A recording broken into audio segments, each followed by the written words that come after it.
Oh. Philippe David, comment allez-vous ? Votre micro n'était pas ouvert, mais Maxime vient de l'ouvrir. On me boycotte en fait. Depuis la Real, on me boycotte, mais c'est pas grave. Alors là, loin de moi cette idée. Vraiment. Bon, j'espère que vous allez bien. On a beaucoup de sujets et beaucoup de réactions encore ce soir, Philippe. Des sujets que vous nous avez soumis par mail, par le 0826 300 300, par message sur les réseaux sociaux, des sujets qui a priori vous passionnent. Notamment, vous nous avez suggéré de parler de l'éducation. Est-ce qu'il faut supprimer les rectorats ou les inspecteurs ? C'est la question que vous nous avez posée. On poursuivra sûrement sur l'impossibilité de recruter, notamment les salariés qui n'ont pas toujours de place lorsqu'ils trouvent un travail. C'est un vrai problème. Oui. Pareil, c'est un sujet sur lequel vous pouvez témoigner au 0826 300 300. Et pour terminer, la sous-représentation des petits partis dans les médias. Alors, on devait faire ces sujets-là, vous nous aviez alerté hier, mais on a eu tellement d'appels d'agriculteurs hier soir et de soutien des agriculteurs qu'on s'est dit, bon, là, il y a vraiment quelque chose qui se passe, donc on va continuer à faire de l'agriculture, vos vaches, cochons, couvés. Et puis vous connaissez le numéro 0826 300 300 pour réagir à l'antenne, et sur les réseaux, si vous voulez qu'on vous lise, c'est avec le hashtag Les Vraies Voix sur Facebook et Twitter. Et rien que pour entendre la douce voix d'Aude, ça vaut le coup de faire le 0826 300 300. Commençons par ce sujet. Dans l'éducation, il faut supprimer les rectorats et les inspecteurs. C'est ce que nous a dit un internaute. On va la voir justement. C'est Henri de Montauban. Bonsoir Henri. Bonsoir Henri. Vous nous avez envoyé un mail nous disant qu'il faut supprimer les rectorats. Alors, et... Je corrige, c'est son beau-père qui était ex-instituteur et directeur de l'école qui l'a dit, on précise. Et vous nous avez envoyé un mail, vous pouvez nous envoyer des mails, je le répète, nous appeler au 0826 300 300 sur les réseaux sociaux et on vous donne la parole. Bonsoir Henri. Bonsoir. Oui, effectivement, c'est mon beau-père qui était directeur d'école dans une commune semi-rurale, on va dire, en région parisienne, et qui pestait chaque fois qu'il y avait une inspection, parce que pour lui, c'était de la comédie. D'abord, moi j'ai été élève, j'ai subi des inspections aussi, et tout était préparé à l'avance, c'était une véritable comédie. Donc on était même aussi angoissé que l'enseignant. Bref. Et donc effectivement, moi je pense, enfin en globalité, comme dans beaucoup d'institutions en France, on est hyper centralisé, c'est de l'hyper-jacobinisme, tout se passe de haut en bas, et je pense effectivement que on devrait faire une dévolution sur l'éducation en France, c'est-à-dire que chaque région maîtrise son projet éducatif et que les écoles, avec leurs directeurs, soient indépendantes. Et ça laisserait beaucoup de place, de liberté aux instituteurs valables, compétents, si vous voulez, pour faire l'éducation et arriver au résultat que chaque région aura défini à l'avance. Alors Henri, voilà, donc, effectivement. Henri, je vais vous poser une question. Vous voulez en fait faire du système éducatif français comme ça se passe en Allemagne. En Allemagne, c'est pas Berlin qui fait les programmes scolaires, c'est chaque land. Donc je sais pas, la Saxe, le Bade-Württemberg, chacun a ses programmes scolaires. Vous voudriez faire de la France en fait un État fédéral au niveau éducatif, c'est ça ? Oui, en fait, moi je connais pas l'Allemagne, mais j'étais enseignant en tant qu'échange universitaire en Écosse. D'accord. Et comment ça se passe au Royaume-Uni ? Parce que l'Écosse a quand même une grosse autonomie théoriquement. Oui, ils ont une dévolution totale sur l'éducation. Donc c'est vraiment l'Écosse qui définit son programme éducatif. Voilà. Et c'est ça qu'il faut arriver en France. On a des régions, elles existent, il faut les utiliser, et il faut de la proximité. Et la proximité, c'est la région, c'est éventuellement la commune et les écoles. Il faut que les écoles soient indépendantes. Henri, restez avec nous, on va faire réagir Laurence de Saint-Martin-de-Londres. Bonsoir Laurence. Bonsoir Laurence. Oui, bonsoir à tous. Vous avez entendu ce que vient de dire Henri de Montauban, est-ce que vous êtes d'accord avec lui ? Oui, vous êtes enseignante, vous ? Oui, je suis enseignante, j'ai été directrice d'école. Oui. Et je le suis aujourd'hui, et peut-être pas comme son beau-père il y a un certain temps. Bon, moi, je suis d'accord sur le fait de l'hyper-hiérarchie, avec énormément d'inutiles et une tendance à supprimer les postes des gens qui sont au front plutôt que des gens qui sont dans la hiérarchie. Effectivement. Maintenant, il faut bien être conscient qu'en France, il y a quand même des choses un petit peu spécifiques. D'abord, les directeurs sont beaucoup trop mal payés pour assumer une responsabilité aussi importante que celle d'une école seule, sans répartir la charge. Le principal intérêt d'un inspecteur, c'est aussi d'assumer une part des responsabilités, pas toujours efficacement, pas toujours avec beaucoup de courage, mais tout de même. Là, si on laisse les directeurs avec leur petit salaire, moi je sais que la charge de direction me rapportait à peu près 4 € à l'époque où je l'assumais. 4 € de l'heure? Ça vous donne une idée? Oui, ça fait pas énorme. Donc si on donne l'autonomie, il va falloir quand même déclencher des budgets. Ensuite, il ne faut pas oublier les inégalités territoriales. L'échelon de la région me semble pertinent pour la gestion du personnel peut-être. Pour la gestion des programmes, cela me semble extrêmement dangereux. Ne serait-ce que parce qu'on a aussi des zones tout de même communautarisées. Et le fait d'avoir une école relativement nationale permet de lisser un petit peu ça. À partir du moment où vous donnez la main aux politiques en local, vous mettez en risque d'avoir de grandes disparités entre les objectifs poursuivis par les établissements. Vous pensez qu'il faut décentraliser massivement l'éducation nationale ou au contraire qu'il faut la recentraliser? Vous avez vécu du témoignage à faire, que vous soyez parent d'élèves, enseignant. Aude attend vos appels au 0826 300 300. Henri, je voudrais vous poser une question en écoutant ce que dit Laurence et ce qu'elle dit pas quand même. Elle est enseignante, elle a été directrice d'école. Un problème qui est vrai, c'est que les profs, enfin les enseignants en France sont quand même très mal payés par rapport à d'autres pays de l'Union européenne. Alors je ne sais pas s'ils étaient bien payés en Écosse, mais en Allemagne par exemple, ils sont nettement mieux payés. Bon, en revanche, ils ont moins de vacances par exemple. Il y a beaucoup également, il y a tout à revoir si on veut vraiment comparer. Non, en Écosse, ce qui m'a frappé, alors les enseignants en Écosse, parce que je les ai côtoyés, ils sont forcément, mal payés. Ils se plaignaient à l'époque où j'étais que être policier était mieux payé qu'être instituteur ou professeur. Bon, ça c'est une chose. Moi, j'approuve entièrement qu'il faut relever les salaires, mais de tout le personnel enseignant. C'est une évidence quand je compare. Alors, j'ai oublié de vous dire, j'ai vécu un an en Australie avec une compagne qui est professeure. Les professeurs, alors il y a un taux de change de dollar qui est presque la moitié, mais les professeurs gagnent à 2,5 fois plus en Australie qu'en France. 2 à 2 fois et demi plus, oui. Mais est-ce que la vie est beaucoup plus chère ou beaucoup moins chère? Parce que ça joue aussi, hein. Alors, ça joue aussi, mais tout ce qui est transport, essence, alimentation, c'est pareil. C'est même moins cher avec l'essence. Oui. C'est moitié prix. Ah oui, oui. Par contre, le logement, effectivement, c'est double. Ah, le logement est le double? Ah oui. C'est bizarre parce que c'est très grand l'Australie et c'est moins peuplé, c'est surprenant. Non, c'est-à-dire que 95% de la population vit sur les côtes. Oui, c'est vrai. Et donc, les grandes villes sont toutes sur les côtes. Et le loyer à Sydney, moi je vais vous dire, le loyer de ma compagne, c'est à peu près 760 € $760 par semaine. D'accord. Et c'est moitié moins, c'est ça? Donc c'est 380 € par semaine, c'est ça? Voilà, à peu près, oui. Oui, donc ça fait... Avec le mois... Oui, ça fait 1500, 1600 € par mois, oui. Ça fait beaucoup, oui. Le mois comptable, c'est 4,33 sur les semaines. D'accord, ok. Voilà. Donc, si vous voulez, ça, je suis entièrement d'accord. Là où je suis moins d'accord, c'est, attention, c'est dangereux, les communautarismes. Mais qu'est-ce que vous avez aujourd'hui? C'est du communautarisme. C'est centralisé, c'est contrôlé soi-disant par l'État. Il y a du contrôle du communautarisme dans les écoles.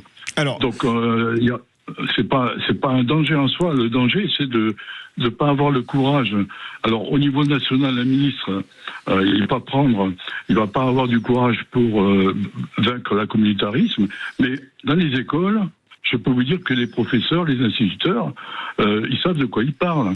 C'est eux qui seront à la base empêchés du communautarisme. Alors, Henri, attendez, on va rester avec nous, on va faire réagir Laurence. Ce que disait Henri, qu'il fallait supprimer notamment les rectorats et les inspecteurs.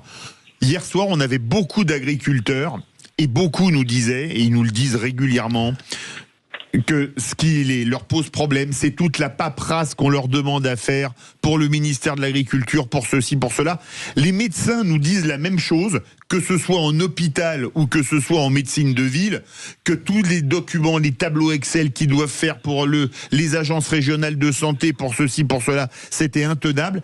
Est-ce que vous, par exemple, quand vous êtes personnel de direction, vous avez une charge de travail importante en termes de tableau Excel et tutti quanti pour le rectorat, pour l'inspecteur d'académie, pour ceci, pour cela?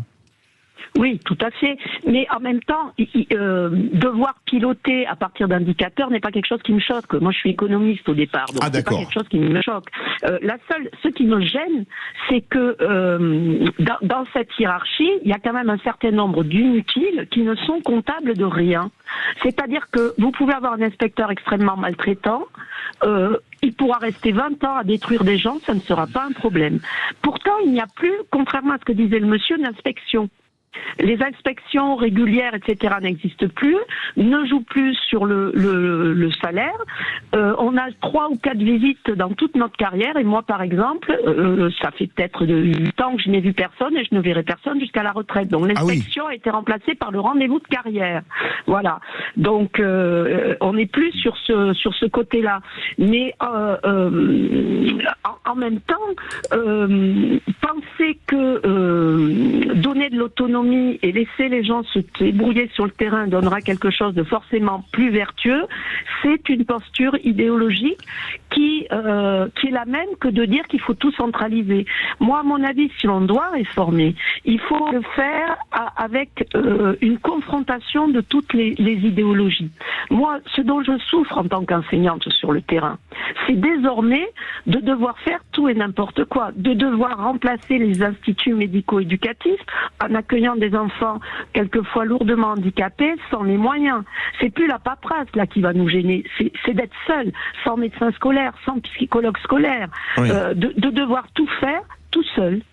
Donc c'est plus aujourd'hui dans le premier degré, je ne suis pas dans le secondaire. Oui. Donc premier degré, c'est-à-dire jusqu'au CM2, quoi, en clair. Voilà, jusqu'au CM2, ça devient une surcharge de tout et n'importe quoi. Maintenant, l'éducation à la vie affective et relationnelle, enfin, ça devient une addition de choses qui descendent. Là, je suis d'accord, d'en haut, au gré, qui sont pensés par des espèces de pompadours de la rue de Grenelle qui orientent leur panier en fonction du Louis XV du moment. Donc, quand c'est à la mode sur le harcèlement, bam, ça vous tombe sur le harcèlement. Quand c'est l'éducation à la vie sexuelle, paf, ça vous tombe sur la vie sexuelle. Et jamais personne n'est comptable de rien. Là, on est avec des programmes ni fait ni à faire, qui sont en maths et français revus, mais qui sont dans toutes les autres disciplines les mêmes programmes minables et vides de contenu que d'Ajat Vallaud-Belkacem. Donc voilà, maintenant il n'y a même plus de cohérence pyramidale. Donc vaste programme. Merci beaucoup à vous. Merci beaucoup Laurence de l'Hérault, et merci beaucoup Henri de nous avoir soumis ce sujet passionnant par mail. Je le rappelle, vous pouvez nous écrire par mail ce que vous voulez. Et des sujets, on en a encore beaucoup, puisque vous nous suggérez chaque jour énormément de thèmes. On en a un qui vous fait réagir, et vous nous l'avez suggéré, une problématique qui paralyse même plusieurs territoires français, à savoir l'impossibilité de recruter faute de pouvoir loger ses salariés. Alors si jamais vous avez déjà renoncé à un emploi faute de pouvoir vous loger avec un travail, eh bien dites-le nous au 0826 300 300. La parole est à vous.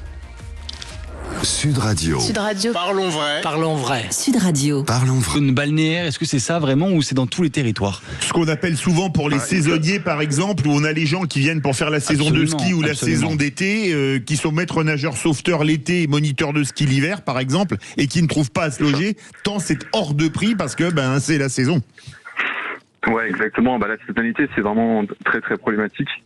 Après, donc l'accès au logement, c'est vraiment un sujet paradoxal en France. Il y a vraiment des soucis partout, que ce soit dans les zones très rurales où il n'y a pas forcément de tourisme, mais du fait d'un manque de rénovation et un manque de construction de maisons neuves. en fait, il n'y a plus de logement pour les nouveaux arrivants. Et c'est notamment le problème dans certains territoires de l'Occitanie, notamment dans le Lot, sur lequel on a intervenu. Oui. Et il y a un besoin d'attirer en fait des nouveaux arrivants parce que les populations sont très vieillissantes, notamment pour le travail. Il faut attirer des jeunes travailleurs. Oui. Et comme le parc immobilier est très vieillissant, il n'y a plus de logement. Voilà. Et il y a aussi un tourisme. Dans le Lot, par exemple, il y a du tourisme. Les Anglais. Ça représente à peu près 20%. Les Anglais, c'est vrai. À peu près 20% des résidences qui sont occupées par le tourisme, donc c'est assez important. Tiens, vous avez du mal à vous loger ou alors vous avez dû déménager, enfin aller vivre loin de votre travail parce que vous ne pouviez pas vous loger sur place. On a Paul de Toulouse. Vous avez dû aller vivre, je sais pas, à Montauban ou pourquoi pas dans Lot ou dans l'Ariège. Venez témoigner au 0826 300 300. Et puisqu'on parle de logement, on a aussi un autre sujet qu'on nous a envoyé là en pleine émission. C'est Marie-Alice qui veut nous livrer un message puisque elle souffre des logements passoires thermiques. Marie-Alice, vous êtes avec nous. Je vais lire le message que vous nous avez envoyé. Je prends contact avec vous pour mon frère, famille de 6 personnes qui vit dans des passoires thermiques et qui se bat contre une propriétaire qui ne veut rien savoir. Pas de VMC, infiltration par la façade, j'en passe, moisissure, etc. Dites-nous tout. Bonsoir Marie-Alice. Bonsoir Marie-Alice. Oui, bonsoir. Donc, comme je l'explique, mon frère a une famille de 6 personnes, dont 2 jeunes enfants. Oui. Et 5 ans. Qui, depuis un an. Marie-Alice. Depuis un an. Oui, parce que ça saute. Est-ce que vous êtes dans un endroit où c'est bien couvert ou comment ça marche? Alors, attendez. Et là, c'est mieux? Là, c'est parfait. Alors, je ne bouge plus. Donc 6 personnes, dont 2 jeunes enfants, c'est ça? Voilà, dans un logement où il n'y a pas de VMC, où il y a des infiltrations. Je vous ai même envoyé des photos parce que je suis outrée que l'on fasse vivre les gens dans de telles conditions. Le loyer est payé, les conditions sont requises. La seule chose peut-être qui peut être qui peut jouer en leur défaveur, c'est peut-être leur niveau social. Oui. Voilà. Mais ça me touche beaucoup parce que c'est quelqu'un de ma famille. Bien sûr. Et qui se démène pour avoir une vie saine. Et donc il a fait intervenir un expert par son assurance. Et il se trouve que le propriétaire est venu avec son expert, sauf que les 2 experts ne sont pas d'accord. Non, c'est pas ça. C'est qu'ils étaient de la même entreprise. À 2 mèches. Voilà, je ne peux pas citer. Oui, non, bien sûr. Voilà, je ne veux pas citer pour ne pas que ça attire des conflits, en sachant que les conclusions des expertises ne sont pas sorties. Mais il est l'expert qui était censé défendre mon frère, en fait, l'a descendu en flèche. Voilà. Ah oui. En lui disant que de toute façon, il y avait de la condensation parce qu'il ne chauffait pas à l'électrique et qu'il chauffait, comme beaucoup de personnes qui ont peu de revenus, au fioul. Oui. Et que s'il y avait de la buée, c'était ça. Sauf que moi, je vous ai aussi envoyé des vidéos où on voit très clairement, quand il pleut, des ruisseaux d'eau coule sur les murs, voilà. Et il est allé à la mairie et moi, je suis très en colère. Si j'interviens, c'est que je me dis non, on peut pas traiter les gens comme ça. Mais et encore ce matin, la propriétaire a pris contact avec ma belle-sœur en lui disant mais votre expert a dit ça, donc de toute façon, c'est vous qui allez faire toutes les rénovations.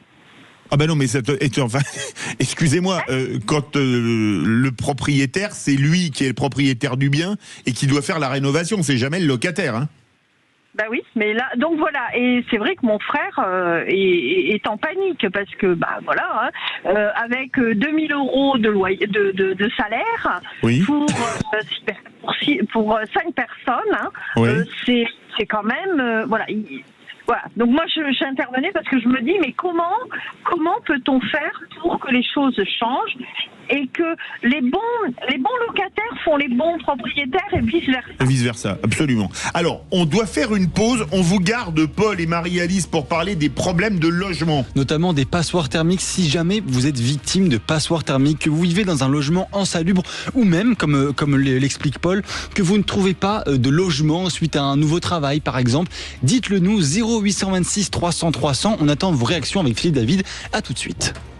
Sud Radio. Sud Radio. Parlons vrai. Parlons vrai. Sud Radio. Parlons vrai. Cette semaine, écoutez le Grand Matin Sud Radio, David. Les vraies voix font parler la France, François-Louis Bourdeau. C'est le problème du logement que vous nous avez soumis et qui vous a fait réagir au 0826 300 300. Il y en a qui croulent sous l'aide du Père Noël. Nous, on croule sous les messages de nos invités. Philippe David, puisque vous voulez réagir, vous nous suggérez même beaucoup de sujets. Le logement, c'est un sujet qui vous préoccupe. On parlait tout à l'heure avec Marie-Alice des passoires thermiques. Est-ce que ça vous concerne? Est-ce que vous en êtes victime peut-être même d'un logement insalubre? Dites-le nous, 0826 300 300. On a Paul qui est également avec nous, Paul de Toulouse, qui nous a soumis ce sujet qu'on va reprendre. Vous avez notamment, vous connaissez bien le secteur du logement, des gens qui soit vont habiter plus loin de Toulouse, je dirais à Montauban, à Pamiers, etc., ou qui alors parfois doivent louer des biens qui sont des passoires thermiques ou carrément parfois malheureusement des biens insalubres. Oui, tout à fait. C'est vraiment le système d'urgence qu'on va accepter un boulot ou quand on a une décision aussi familiale, une séparation ou autre. Quelquefois, on n'a pas le choix. Donc, ça va être prendre des logements qui sont vraiment insalubres, prendre des logements qui sont très loin du lieu de travail, prendre des logements temporaires aussi. Donc ça peut même être de l'appart-hôtel, des choses comme ça. Donc en fait, les gens, c'est un besoin primaire d'avoir un toit. Donc les gens doivent absolument se loger. Donc c'est vraiment quelque chose qu'on observe chez nous dans nos études. Et vous voyez des cas de gens qui refusent un emploi parce que malheureusement, ils peuvent pas se loger pour une raison de coût et qui regardent, écoutez, ils se disent, je vais devoir dépenser tant de carburant et tant de péage par jour pour aller travailler, donc c'est pas la peine. Ou vous en voyez, vous, des cas comme ça? Ouais, bien sûr. Les études qu'on mène là, chez UCAN, notre structure, montrent que aujourd'hui il y a près d'un recrutement sur 5 qui est mis en danger par l'accès au logement. Un recrutement, mais c'est 20%, c'est énorme. Ouais, ça c'est la moyenne nationale. Et après il y a des territoires comme le Sud-Ouest où on peut, sur certaines catégories professionnelles, on peut toucher presque 60%. Donc notamment les jeunes travailleurs. Ah oui. Donc après, quelquefois c'est un jeune travailleur sur deux qui peut pas accepter un boulot parce que quelquefois il est en apprentissage, donc il doit avoir un logement à côté de l'université, un logement aussi à côté du lieu de travail. Et en fait, qui parfois sont éloignés. Quelquefois sont éloignés et en plus ils ont des ressources assez faibles, c'est des jeunes travailleurs. Oui. Et oui, aujourd'hui il y a des statistiques qui se montent de manière nationale, il y a aussi des syndicats qui ont créé des études et donc c'est une problématique nationale. C'est vraiment partout et c'est vraiment un problème national. Alors Marie-Alice, vous êtes toujours avec nous, vous nous avez appelé donc au 0826 300 300 pour revenir sur votre cas. On voit il y a des problèmes de mal logement à Toulouse, à Agen et malheureusement partout ailleurs. Votre frère, qu'est-ce qu'il peut faire? Il peut pas faire une contre-expertise par un expert qui sera pas de mèche avec l'autre expert comme ils sont de la même boutique? Alors, il va certainement faire une contre-expertise, mais il a pris une décision radicale. Il part de ce logement à la fin du mois parce que ce n'est plus tolérable. Oui, donc il part à la fin de la semaine, en fait. Il part le 31, donc samedi, c'est ça? C'est ça, mais par contre, il ne veut pas lâcher parce que je peux vous assurer que tout son mobilier, que ce soit canapé, matériel des enfants, etc., se retrouve avec des moisissures. Il a été obligé de jeter des choses et de se battre contre ça. Et est-ce qu'il a pris un avocat en droit immobilier? Alors je sais que ça coûte de l'argent les avocats, mais il y a des associations qui vous aident.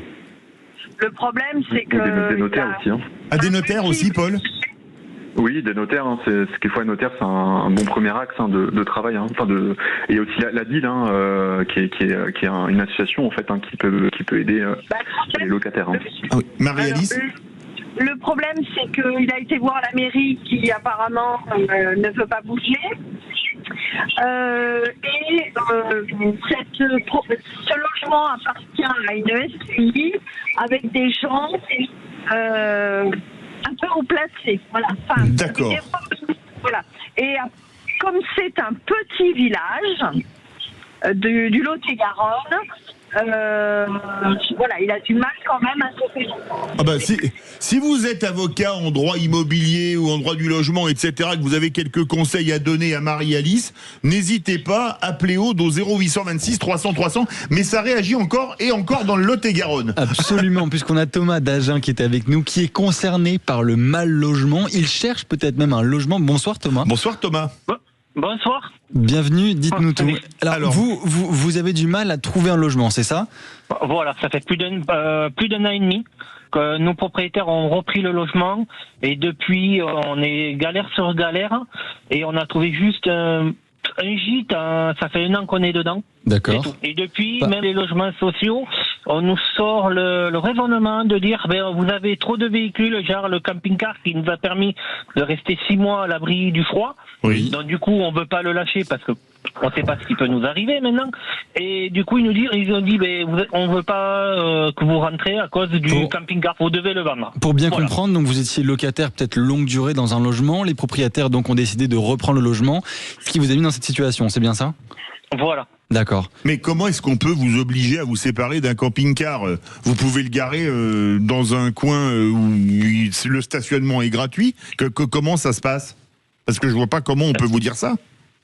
Eh ben, le pire, c'est que moi je sors de la campagne, on avait une maison en campagne, oui. Et du coup, ça dérange, moi je suis considéré un peu comme un pouilleux. J'étais ressenti, j'étais même, pris un rendez-vous avec le responsable d'un grand groupement de logements sociaux sur Agen. Oui, d'accord. Voilà.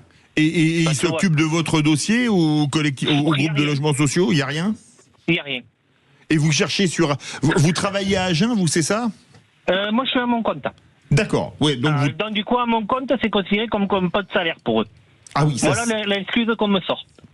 Ah oui, ça c'est le vrai problème. Vous êtes auto-entrepreneur, c'est ça ? Oui, c'est ça. Et donc, comme vous avez peut-être pas des revenus réguliers, c'est très compliqué parce que il faut que ce soit un tiers de vos revenus qui soit mis en balance pour obtenir le bail, etc. C'est ça ? Et en général, c'est ça, voilà. Et pour eux, ça leur plaît pas d'avoir c'est cyclique. Surtout que j'ai un travail pendant l'hiver, il n'y a rien, ou là où le mois l'été me permet d'avoir le salaire de toute l'année. On va donner la parole à Paul. Paul, quand vous entendez Thomas, qu'est-ce que vous pourriez lui donner comme bon tuyau ? Et je rappelle qu'on a Parlons Immo tous les samedis de 11h à 13h sur Sud Radio, bien évidemment.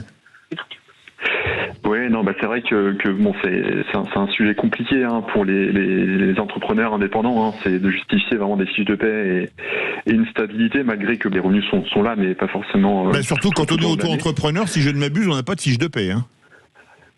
Oui, voilà, donc on peut justifier des versements de cotisations URSSAF, etc. Oui, c'est vrai. Mais le conseil que je peux donner, c'est vrai qu'il y a l'accès aux logements sociaux, mais aujourd'hui, c'est vrai qu'il y a de moins en moins de logements sociaux. Les durées peuvent être longues, mais il faut pas hésiter donc d'aller voir aussi c'est les CCAS locaux donc qui conseillent vraiment.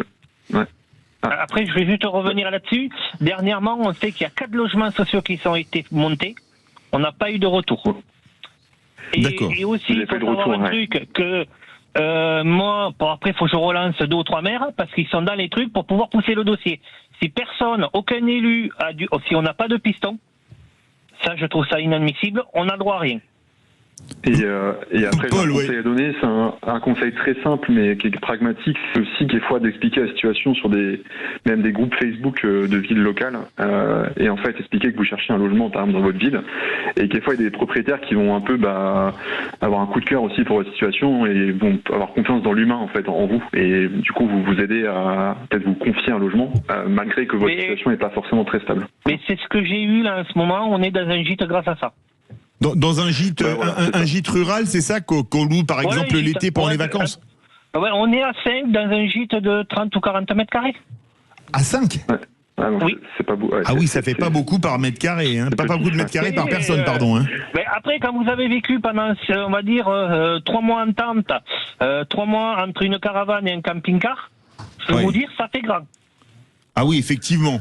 Mais Paul, vous êtes d'accord avec Thomas, vous qui avez soumis ce sujet du mal logement. D'ailleurs, vous avez des problèmes de logement, n'hésitez pas à venir témoigner. Est-ce que le piston, comme le disait Thomas, ça aide ou c'est une légende urbaine et ça concerne que 5 ou 10% des cas? En fait, aujourd'hui, c'est vraiment quand il n'y a pas de solution, ça va être vraiment le système D, et donc c'est créer du réseau autour de soi pour expliquer son besoin et voir s'il y a des situations qui peuvent se créer. Donc ça, c'est un peu du piston. Oui. Et après, c'est insister aussi. C'est vrai que c'est un peu triste, et c'est un peu fatigant quelquefois d'insister. Mais c'est par exemple pour les bailleurs sociaux, c'est refaire des demandes tout le temps à retourner les voir, insister pour que votre dossier remonte sur le haut de la pile. Oui. Ça, c'est fatigant pour quelqu'un qui en a marre de se battre. Mais oui, le piston, c'est vrai que ça fonctionne comme ça, et le réseau, et donc pas hésiter d'en parler. C'est pas ne pas trouver de logement, c'est pas voilà. Je pense qu'il faut en parler. Il faut pas que ce soit vraiment vu comme une faiblesse. Mm-hmm. Et c'est vrai qu'il faut des approches simples comme Facebook. Je sais que ça fonctionne. Ouais, il y a pas mal de groupes Facebook qui discutent dans les villes. Donc voilà. Allez-y, Thomas. Voilà, moi, le problème, on va dire, par rapport au logement que j'avais avant, que je crois qu'il était à 850, j'avais de l'APL. Maintenant, avec ce que j'ai comme loyer, plus le container que je loue pour tout stocker, ça me coûte aussi cher et j'ai pas d'aide. C'est fou, ça. Vous n'avez pas d'aide. Ah oui, parce que vous n'êtes pas en logement longue durée, peut-être. Non, le problème, c'est que c'est un logement qui coûte beaucoup moins cher. Mais si vous allouez le prix du container à côté, je paye aussi cher que si je. Ah oui, c'est pas du logement. Mais excusez-moi, le gîte dans lequel vous êtes, Thomas, ça peut être que du provisoire, parce que par exemple, pendant les vacances d'été, le Lot-et-Garonne, c'est quand même un département très touristique, et ils vont dire, là maintenant, on va prendre des locataires à la semaine qui vont payer beaucoup plus cher, parce que c'est la loi de l'offre et de la demande, non? Non, là c'est particulier. Moi, ça fait 1 an qu'on y est, et c'est une personne qui a déjà fait ça pour des jeunes aussi, pour une autre personne qui avait du mal à trouver. C'est pas la première fois qu'il le fait, ça. D'accord. Donc, voilà, c'est des gîtes où il y a très peu de personnes qui le font comme ça. D'accord, ok. Et question, alors Paul est à Toulouse. À Toulouse, l'immobilier est quand même relativement cher, même si on est loin des niveaux de Paris, par exemple. À Agen, c'est théoriquement pas très très cher en termes de... si vous voulez, le logement que j'avais à 850, on pourrait le louer 1200, 1400 maintenant. Ah oui. Et comment expliquer que les prix aient flambé comme ça? Parce que ça fait 1200, 1400, ça fait par rapport à 800, ça fait 50-60% d'augmentation. Mais oui, mais après, moi, j'avais un logement assez particulier. J'avais 5 chambres, j'étais en pleine campagne, et j'avais 170 mètres carrés, je pouvais avoir une grille, j'avais un atelier, j'avais quand même une maison assez grande. Donc, il pouvait se louer très cher. D'accord. Et il y a un point aussi que je voulais préciser. Si vous prenez Toulouse, par exemple, qui est une grande ville, si vous comparez le loyer d'un studio, par exemple, à Toulouse, je sais pas, c'est peut-être 600 €, par exemple. Oui. Quelquefois, un studio à Cahors, par exemple, va se louer peut-être 500 €. En fait, l'écart sur les loyers n'est pas si important que ça. Il y a un écart sur les prix de vente immobilier, mais sur les loyers, les écarts sont pas si importants. Oui. Et ça, c'est sur les petites surfaces, en tout cas, je parle. Donc vous habitez à Toulouse, quelquefois, et dans une petite ville, en fait, quelquefois vous allez payer presque les mêmes choses, qu'il y a plus d'offres, quelquefois de petites surfaces, et donc voilà. Donc l'écart est surtout important sur les prix de vente, mais sur les loyers, c'est vrai que on se retrouve quelquefois dans les zones rurales, il y a tellement plus de logements que les propriétaires, en fait, n'hésitent pas à facturer assez haut les loyers. Sachant que c'est la loi de l'offre et de la demande, hein. C'est la loi de l'offre et de la demande, et en fait, certaines zones ne sont pas protégées par l'État. C'est vrai qu'en France, il y a des systèmes d'encadrement de loyer qui sont disponibles, notamment à Bayonne, à Paris, et quelques villes qui ont pris ça, mais c'est très peu de villes en France qui ont mis ça en place. Et quand c'est pas encadré, du coup, c'est l'offre et la demande qui parlent, quoi. D'accord. Eh bien, écoutez, Thomas, on va lancer un appel, comme on est au micro de Sud Radio. Si vous avez quelque chose, un bien à louer, qu'est-ce que vous cherchez exactement? Dites-nous tout, on va passer le message à l'antenne. Une maison, si possible, avec un peu de terrain. Oui. Même moi, je suis pas, même en pleine campagne, à plus de 20 km, ça me dérange pas autour d'Agen. D'accord. Donc autour d'Agen. Voilà. S'il y a même de l'espace autour, moi, voilà, je suis toujours vécu en campagne. Voilà, je cherche spécialement autour d'Agen. C'est compliqué. Sur Agen, les prix sont devenus de plus en plus chers. Voilà. Et quel budget? C'est pas évident. Je sais qu'on louait en plus de 800 €. Maintenant, si on veut quelque chose, il faut 1000 € minimum. D'accord, donc un budget idéalement à 800 €, mais ça peut monter jusqu'à 1000 €, c'est ça, grosso modo? Voilà, parce que des fois, on peut trouver des maisons. Moi, j'ai toujours été habitué à me chauffer au bois. Oui. qu'il y a très peu de maintenant qui ne le font plus. Oui. Et voilà. Et moi, par rapport à ça, il y a beaucoup, maintenant c'est très difficile à trouver, des maisons où on peut avoir plusieurs chauffages dedans. D'accord. Eh bien, merci beaucoup pour le message pour Thomas. Vous appelez le 0826 300 300. Si vous avez, comme on dit, un bon plan à lui proposer, on se fera un plaisir de le lui transmettre. Merci beaucoup, Paul, de nous avoir soumis ce sujet. Merci, Thomas. Et on va parler d'un autre sujet que vous nous avez soumis également. Absolument, Philippe. La sous-représentation des petits partis dans les médias. Alors, est-ce que vous avez le sentiment que les petits partis sont peu ou pas assez visibles dans les médias ? Peut-être même que vous avez découvert un parti politique trop tard, faute de visibilité. Dites-le nous, 0826 300 300. On prendra Pierre qui nous a suggéré ce sujet juste après la pub. Restez avec nous. Sud Radio. Sud Radio. Parlons vrai. Parlons vrai. Sud Radio. Parlons vrai. Venez nous rencontrer ce samedi 31 janvier. Infos et inscriptions sur stjoseph-naï.com.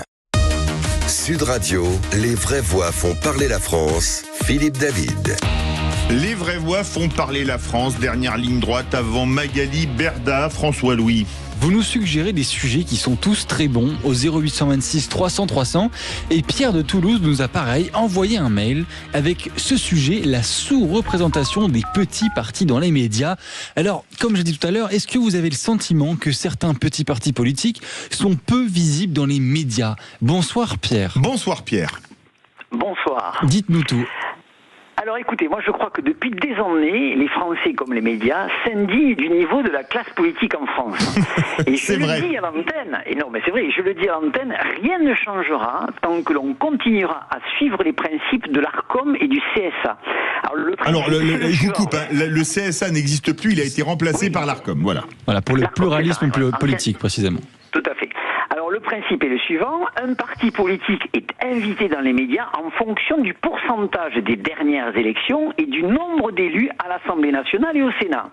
Ce qui veut dire que, si on remarque, lorsqu'on prend par exemple un parti socialiste qui fait moins de 2% en 2022 et une droite qui fait 3%, et qu'aujourd'hui on voit qu'il sature les antennes, on se demande pourquoi des petits partis comme celui de Jean Lassalle qui a fait plus de 3% à la présidentielle n'est jamais invité dans les médias. Donc on voit qu'il y a quand même des exceptions à la règle. Par exemple, je prends celle de Dupont-Aignan qui est quand même invité, mais on voit qu'il y a quand même une réforme à faire, c'est-à-dire qu'il faudrait imposer un temps d'antenne pour permettre à des partis ou des mouvements politiques qui sont pas encore connus, qui représentent réellement, qui soient vraiment qu'ils aient une présence médiatique supérieure à celle qu'ils ont aujourd'hui.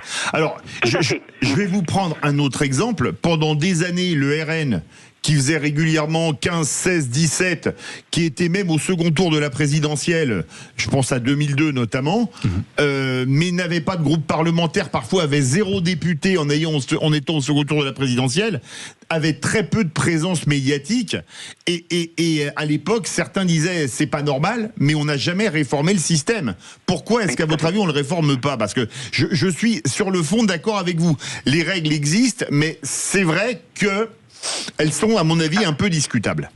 Le plus fort, c'est qu'elles existent normalement uniquement pendant la période électorale. Absolument. Or, la plupart des médias l'utilisent après la période électorale. Et c'est ça qui bloque. Parce qu'au fond, aujourd'hui, par exemple, on pourrait inviter n'importe quel parti politique, petit parti, pour s'exprimer. Or, ils ne le font pas. Tout ça parce que, bien sûr, il y a un problème d'audimat. Parce qu'évidemment, lorsque vous invitez une personne qui n'est pas connue, les gens ont tendance à changer de chaîne. Mais quand même, lorsque vous arrivez avec des idées nouvelles, et lorsqu'on voit qu'en plus, les gens changent de chaîne lorsqu'ils voient un parti politique classique, parce qu'ils en ont assez de voir du Ségolène Royal, du voir Hollande, du voir de la droite, enfin peu importe, forcément on se dit mais il est temps quand même qu'on réfléchisse ou qu'on invite des gens qui ont des choses à raconter. Moi en 2022 par exemple, il y avait 11 candidats.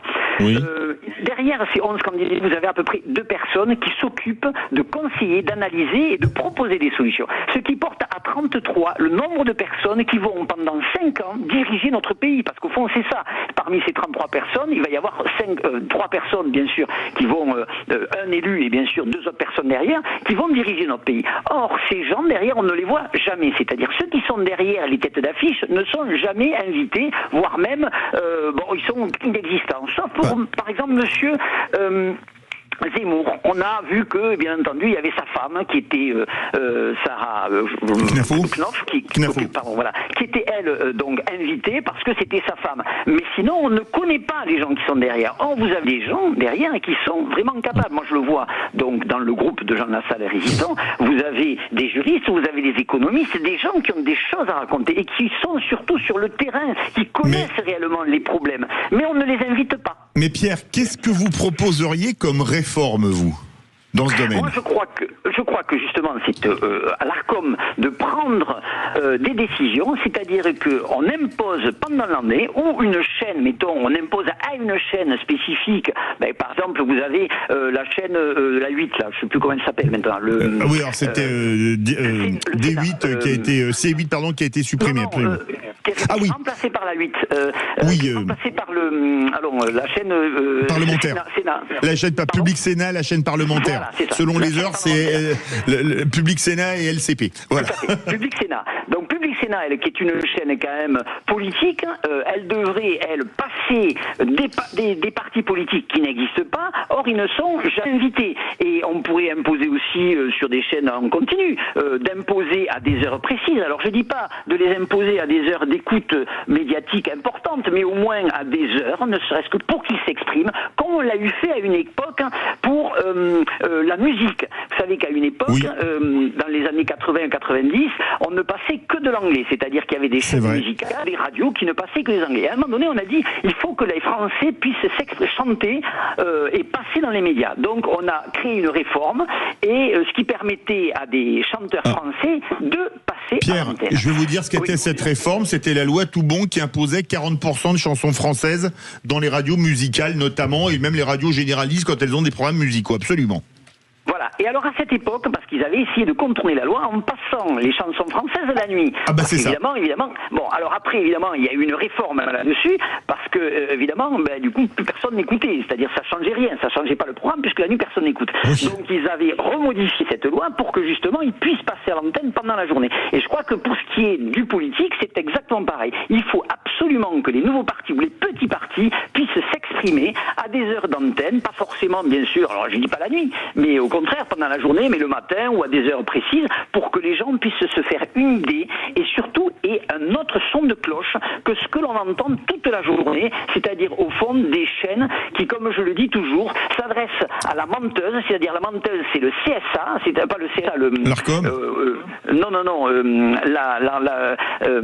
L'antenne, la chaîne qui, pas la chaîne, pardon, les informations que l'on trouve tous les matins, qui sont nationales, vous savez, où les médias vont récupérer ces informations. L'AFP, c'est ça. L'AFP, ouais. L'agence France-Presse. Je suis fatigué. Mais est-ce que Pierre, ce que vous dites pas, c'est un peu, ça rejoint un peu une proposition qu'avait fait François Bayrou pour le financement des partis politiques, qui voulait faire une banque de la démocratie pour que des partis puissent financer leur campagne électorale comme ils ne pouvaient pas. Vous dire, par exemple, on a une chaîne publique, LCP Public Sénat, qui, par exemple, va donner la parole à des partis politiques pour leur permettre de s'exprimer, et évidemment pas à 4h du matin, comme vous le disiez, pour la chanson française au début des quotas. Oui, je pense que ça serait important. Vous savez d'ailleurs, ça me fait penser à une chose. Pendant la dernière période électorale, vous savez que pour pouvoir se présenter, il faut 500 signatures. Absolument. Quand je pense que Marine Le Pen, par exemple, qui est extrêmement médiatisée, n'avait pas encore retrouvé ces 500 signatures pour se présenter. Et que justement, c'est François Bayrou qui avait donné sa signature. Ses signatures pour pouvoir permettre à Madame Le Pen de se présenter. Donc on voit bien que le système est au bout de quelque chose. C'est-à-dire qu'on voit que le système ne fonctionne plus, puisque quand même Marine Le Pen était tous les jours à l'antenne.